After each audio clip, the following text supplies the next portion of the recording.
The sun was relentless that Tuesday.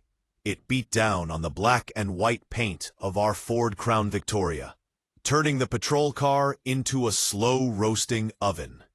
The air conditioning was fighting a losing battle, circulating only a lukewarm breeze that smelled faintly of stale coffee and industrial-grade air freshener.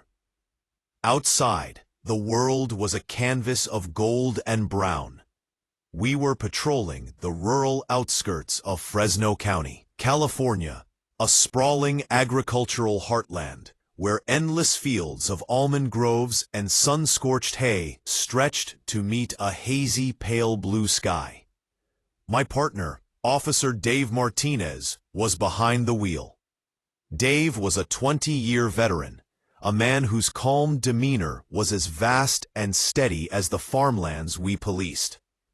He had a way of looking at the world with a kind of weary acceptance, as if he'd seen it all and decided the best course of action was not to let it get to him. He navigated the cracked asphalt with practiced ease, one hand on the wheel, the other tapping a quiet rhythm on his knee. "Another scorcher," he mumbled. "Bet the cicadas are loving this." I nodded, eyes scanning the monotonous landscape. "Tell me about it." "It's quiet, though. Almost too quiet." "Too quiet is a rookie line, Jack," he said with a slight grin, never taking his eyes off the road. "There's no such thing as too quiet.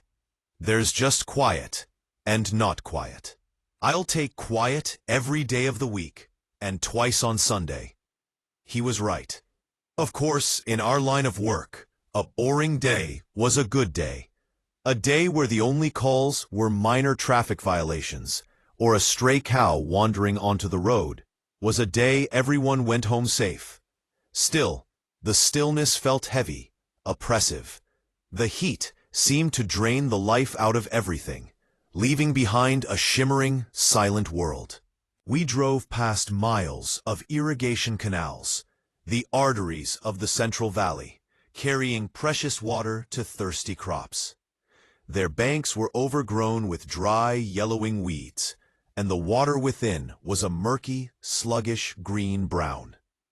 We'd been on patrol for 6 hours. The most exciting thing to happen was a debate over whether a taco truck we'd passed an hour ago was better than the one on the county line. This was the reality of policing in the agricultural belt. Long stretches of nothing, punctuated by moments of chaos you never saw coming. You had to stay sharp, even when your mind drifted to cold drinks and shaded porches. That's when I heard it. Faint at first. A sound that didn't belong. Not the drone of a crop duster or the rumble of a tractor. It was a human shout, sharp, angry, carried on the hot, dry wind. I sat up straighter. "Did you hear that?" Dave slowed the car. "Hear what?" "A shout. Up ahead, near that bend in the canal." We peered through the heat waves. About a quarter-mile ahead, where the road ran parallel to a wide irrigation ditch, we saw a figure. A man on a bicycle. His back was to us. He was agitated, movements jerky, aggressive. He wrestled with a large burlap sack. Then, he lifted it and swung it violently against the hard-packed dirt of the canal bank. The sound, a sickening wet thud, was lost in the distance, but the brutality was unmistakable. He hefted the sack, and with a final furious heave, threw it into the canal. It landed with a heavy splash, sending rings of muddy water radiating outward. He stood there a second, watching. Then he got back on his bike and started pedaling toward us. "What the hell was that?" I said, voice tight. "Looked like he was dumping trash," Dave sighed, a mix of annoyance and resignation in his tone. "Illegal dumping. We get it all the time out here. People don't want to pay landfill fees, so they find a quiet spot. It was common. Frustrating. Mattresses, appliances, bags of household trash, even hazardous waste, dumped in these vital waterways. Disrespectful, illegal, harmful. He was hitting it though, I pressed. You don't beat a bag of trash before you dump it. Maybe it was bulky. Maybe he was trying to make it sink, Dave reasoned. The cyclist pedaled closer. A wiry man in his late 40s, weathered tan, stained t-shirt, dusty jeans. He looked like any farmhand in the county. Dave rolled down his window. "Good afternoon, sir. Got a minute to chat?" The man stopped, 1 foot on the ground. He wiped sweat from his brow, expression carefully neutral. No fear, no surprise, just bland curiosity. "Is there a problem, officers?" "We saw you throw a large sack into the canal," I said, leaning over. "What was it?" "Oh, that? Just some trash. Old rags, junk from my garage. Figured it was no big deal." "It is a big deal," Dave said. "Illegal dumping. Up to $1,000 fine. These canals feed half the farms in the valley." The man's mask flickered, annoyance flashing before smoothing again. "Look, I'm sorry. Didn't know it was that serious. I was just cleaning up. My wife's expecting me. Been a long day." He was smooth. Too smooth. My gut screamed. This isn't trash. Most people caught red-handed show nerves, a shaky voice, averted eyes, defensive posture. This guy? Ice. "We'll need to see your ID," I said, stepping out into the heat. He handed me his license. Robert Henderson. Local address. Clean record appearance. Dave got out too. We stood like a silent wall beside his bike. Henderson's eyes darted between us. "Look, I screwed up. Just write me the ticket. I've got to get home."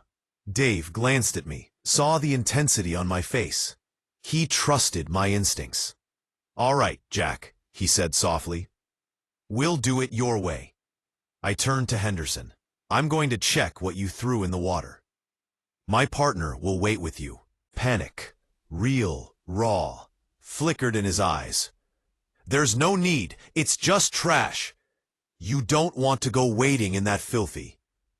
"Then you won't mind waiting while I confirm that." I walked back down the dusty road, heart pounding. The spot was scuffed, damp. I scanned the murky water. Then, a ripple. Near a clump of reeds. I scrambled down the bank, boots sinking in mud.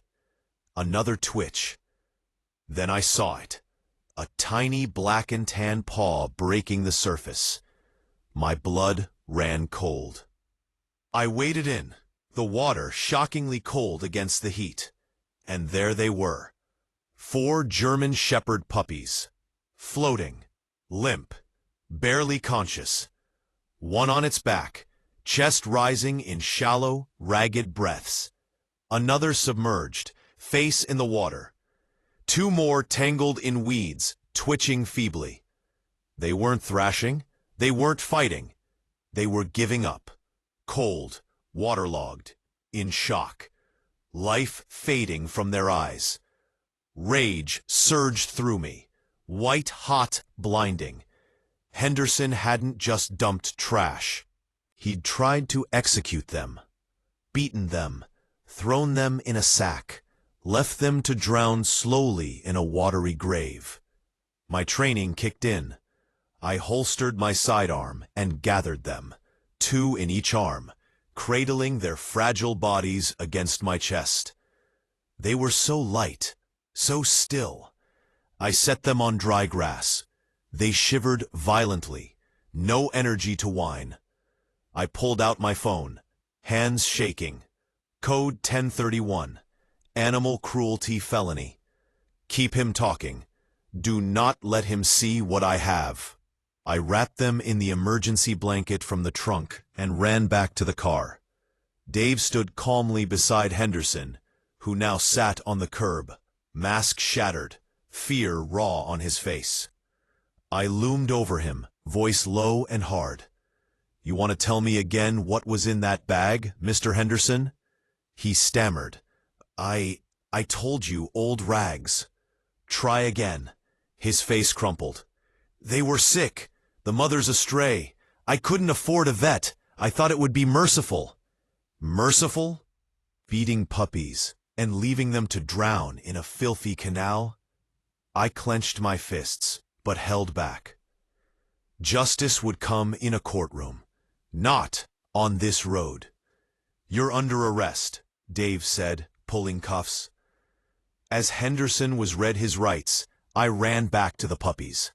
I dried them gently, wrapped them in the wool blanket. The smallest one, the one whose eyes had met mine in the water, nuzzled my hand. A tiny, trusting gesture that shattered me. I carried them to the car, placed them on the passenger floor, turned the heat on full blast. Dave floored it, lights and sirens screaming through the fields. "Hang on, little guys. Just hang on. We're almost there." At the emergency vet clinic, staff sprang into action. Dr. Evans assessed them. Dangerously hypothermic, in shock, but alive. They were cleaned, warmed, given IV fluids. "Another 10 minutes in that water," she said, and this would have been a very different conversation. Dave and I stood in the corner, useless in this sterile sanctuary of life. "You did good, Jack," he whispered. "If we'd just written that ticket." I nodded. It was a gut feeling. Something about him was just wrong. Henderson was charged with 4 counts of felony animal cruelty. He'd face prison. Over the next days, we visited the clinic. The puppies, now nicknamed the Canal Pups, grew stronger. Tumbling, wagging, eating. One pup kept seeking me out, the smallest, with one floppy ear. He'd push his head into my hand, eyes full of trust. I knew then he was mine. On adoption day, I filled out the paperwork. My wife hugged me. "Of course, bring him home." I named him River, not for the canal that tried to take him, but for the current of hope that carried him back to life. Today, River is a big, goofy 80-pound German Shepherd. He sleeps at my feet, greets me at the door with pure joy, loves hikes, warm blankets, and stealing socks. Sometimes, when he's lying beside me on the couch, I look at him and think of that sweltering Tuesday. How close he came to a horrific end. How one gut feeling changed everything. I hope Henderson got the help he needed. But more than that, I hope he learned the value of a life. Any life. Because that's our duty, to protect the vulnerable, to be the voice for those who cannot speak. So if you see something, say something. Make the call. Report it. Be the reason a life is saved. You might just rescue a piece of yourself, too.